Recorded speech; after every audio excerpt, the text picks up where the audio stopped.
Hi, welcome to Fridays at 3, the interview edition, where we interview awesome people throughout the community and post it online. That's where you can check them out. Today we have our favorite tick with us from coloradotix.org. It's the easiest way to introduce her. She has many qualifications, an Yes. amazing history. Well, welcome back. It's always good to have you with us and to talk about all things tick related. I Everybody's know it's favorite topic, right? Right? well, Yeah. and it sounds like a funny topic, but it's not funny at all. No, No. ma'am. And you know that firsthand. First of all, we wanted to congratulate you. Last time we spoke with you, I know you were a little discouraged because you hadn't received the governor's proclamation yet, and but you did. We Yay. did. We Yay. did. He came through. May is officially Lyme and Tick-Borne Disease Awareness Month. Um, nationally, it's always recognized, but state by state, um, each year we've been very fortunate to get a proclamation for the last 4 years, raising the awareness and access to education and prevention for everybody in the state. I'm Monica White, and I'm president of Colorado Tick-Borne Disease Awareness Association. And we're based out of Poncha, but we serve the whole state. Our main mission is to raise awareness, elevate awareness in Colorado, for education, prevention, research, and advocacy. And a big part of what we do is patient support as well. I know when I initially became ill, the resources we needed just weren't available. And so patient support is a big part of what we do in addition to the education and awareness.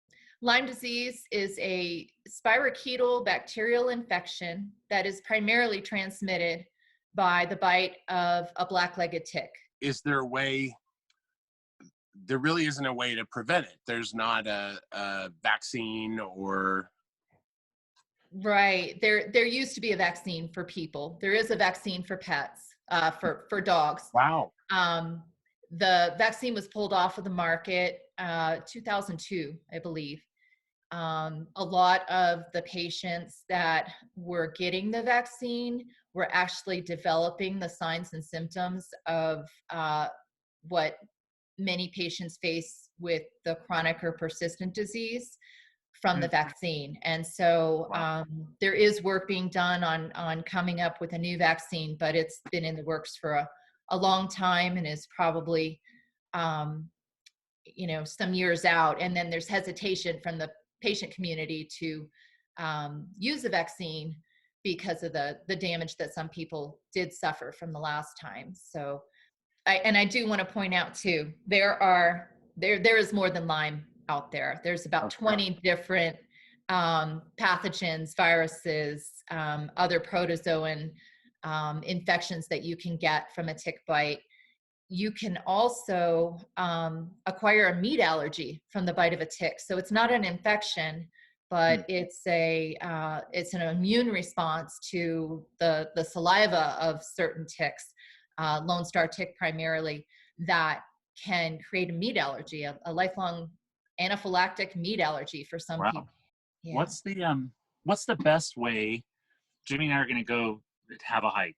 What's the best way for us to keep ourselves as safe as possible from a tick bite? Right.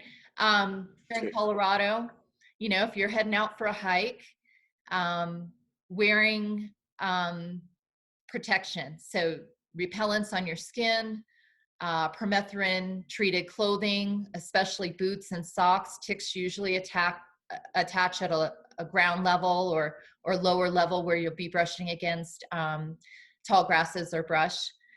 So making sure that you are wearing clothing that's protective and repellent on your skin, sticking to the center of trails, avoiding contact with those habitats that ticks are waiting to attach to you on the edge of grasses or shrubs. So staying to the center of trails when you're hiking on a trail. Just being aware of the habitats that you're in too, like, you know, more open areas with less vegetation are going to be less risky.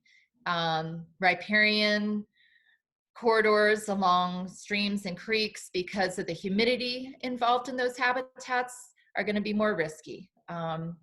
Edges of habitats, grass to woods, those are all also areas that ticks like to hang out in more. So knowing your surroundings, being aware of where you're walking, wearing light colored clothes, you can actually see the tick on you before it has time to crawl and find skin, to remove, you know, a tick from your clothing before it can attach. When you get home, making sure you're showering after you've been out, making sure you're checking your pets. If you have children, making sure you're checking your children, checking the outside of your clothes. You can throw your clothes in the dryer on high heat for 5 to 10 minutes, at least for black-legged ticks, probably longer for the ticks that are more prevalent out here in Colorado, because they're more conditioned to dry and arid conditions. But showering and being able to do a tick check. A shower won't necessarily wash a tick away, but it allows you to investigate. Sure, you find a tick and properly remove it, the better. So. Right. Well, and that's the other key, the proper removal of the right, tick. right. Can you explain that to us? I can. You know, I might even be able to demonstrate it for you. We're using video. We're using video. So. Oh, look at him. Yikes. You've got your tick. And these are the mouth parts. These are the parts that actually, when a tick attaches, kind of embed into your skin up to here, and sometimes even a little bit of the body of the tick will go in.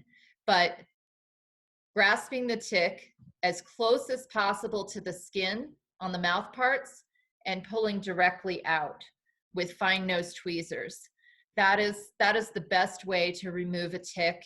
You avoid twisting or crushing or damaging the tick when you remove that way. I know there's a lot of old wives' tales out there. You don't want to put nail polish on a tick. You don't want to use gasoline on a tick. You don't want to use Vaseline on a tick. You don't want to use essential oils on a tick. Anything that you put on the tick that could aggravate them also stimulates them to release the bacteria into your bloodstream. So the least amount of impact to the tick while you're removing, the better, and the less chance of that transmission of disease. So, yeah. And once you get it out, I know you're gonna want to just crush it, just squish it. No. I've been there and I've done that, but I know better now. Definitely do not crush the tick. Actually, you know, put it in a Ziploc bag, an old airtight pill container.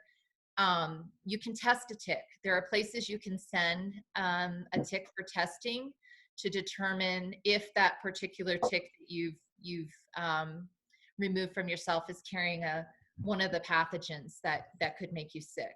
Not to say that if a tick isn't carrying a pathogen, that you haven't already been bitten by a different tick that maybe you didn't see. You know, so if you're experiencing symptoms and your tick test negative, please see a doctor. Like, that's important.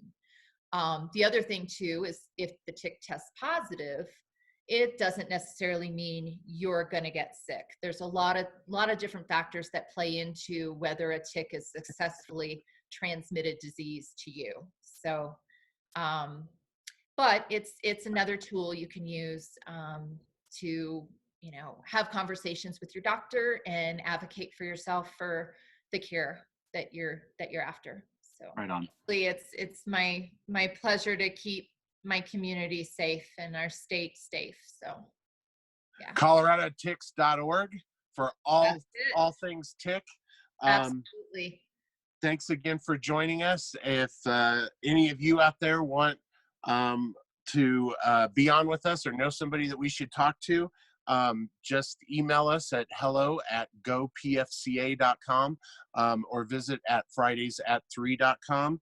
And we'll get back to you soon. Thanks again, Monica. Thank you, Monica. Thank you guys so much.